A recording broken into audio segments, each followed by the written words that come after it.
What to make for Christmas dinner? Ooh, that looks good. What?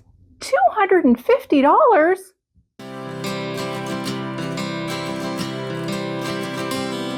Hi, everyone. Welcome back to the Empty Pantry. I'm Amy, and I'm here to help you turn your tight budget into a delicious meal. I was just on Pinterest looking for ideas for Christmas dinner. I found some. They looked pretty expensive. $250. Maybe someday, but not this year. My budget's 1/10 of that. I feel confident I can make a beautiful Christmas dinner for my family for around 25 bucks. Let's see if I'm right. Let's get cooking. Knowing that the most expensive part is going to be my meat, I went to my local Kroger store to see what was on sale. I found ham at 87 cents a pound, which is way cheaper than any chicken or beef that I could find. So ham it is. I'll bake the ham, and then with it I'm going to serve some vegetables. I'll roast some carrots and parsnips, make some garlicky mashed potatoes, some green beans with almonds, and then finish it off with an apple crisp. Based on the weight of my ham, I know I needed to cook it for 2.5 to 3 hours. So taking that into account to make sure that dinner was on the table at the correct time, I started this ahead of time. Starting by scoring the meat, I just did it in a crisscross pattern. And then I had some whole cloves on hand. As just an extra step, I added those into the little corners of the scores.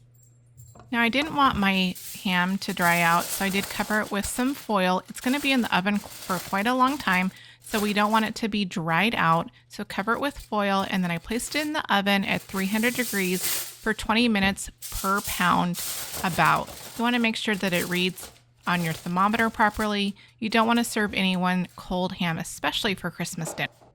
At the point that the ham had about 40 minutes left, I started working on the other sides.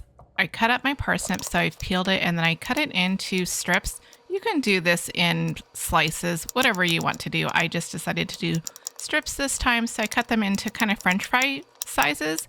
And then once they were all cut up, then I put them in a bowl, and then I tossed it with just a little bit of olive oil, just enough to coat them really, really well. I don't know, that was probably about a couple of tablespoons. And then I did add some salt and pepper and toss that around. And then onto a baking sheet they go. This is one of my favorite ways to do vegetables. It's so easy, and they're really, really good when they're roasted like this. So I just slid that into the oven with the ham. Then moving on to some potatoes, I peeled them, and then I'm just cutting them up. I'm just going to do a mashed potato, but I'm going to add garlic to it to make it extra yummy in the end. So regular mashed potatoes, get those all peeled up and chopped up to put in your pan and let that start boiling. Then moving on to our dessert, we also need to get this into the oven about the same time. I took 4 to 5 medium apples. I had different kinds. I had a couple laying around that I added in there. I just got those peeled and sliced up, put them in a little baking dish, and then put some cinnamon on it, about half a teaspoon, maybe a little less, maybe a little bit more. Then slide those over to the side while we make some topping. So we're going to do half a cup of oatmeal. This is a quick oats. It doesn't really matter, just some kind of oatmeal. And then to that, a 1/4 cup of brown sugar, and then a 1/4 cup of all-purpose flour. So pretty simple little ingredients. And then on top of that, we also need to add a little bit more cinnamon. So about another half teaspoon of cinnamon. You can see I don't always measure everything.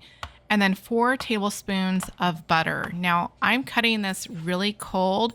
I would suggest softening a little bit. It was a little bit hard to work with when it was cold, but I just tried to mix that all together really good. I really wanted the dry ingredients combine really, really well before I put them on top.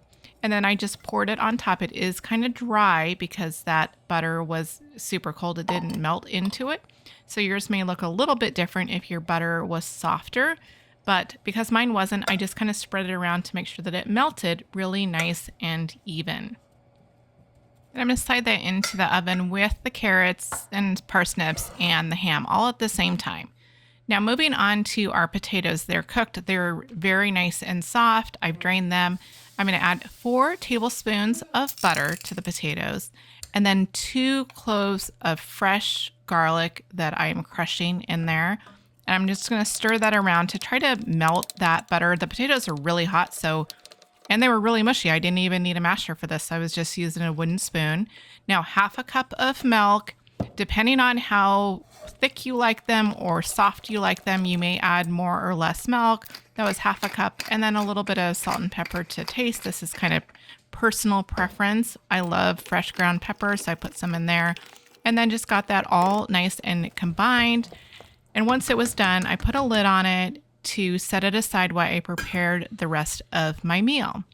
So I bought frozen green beans, so I'm just going to throw those in a pan and put them on the stove. Now time to pull everything out of the oven. The ham turned out beautifully. I'm going to let it rest just for a few minutes before I slice into it. The apple crisp looks super yummy. I'm going to set that aside to let it cool off a little bit while we eat. And then the carrots and the parsnips. And here's what our dinner plates looked like.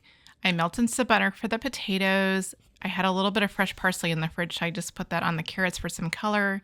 I had some almonds that I put on the green beans, and then our ham.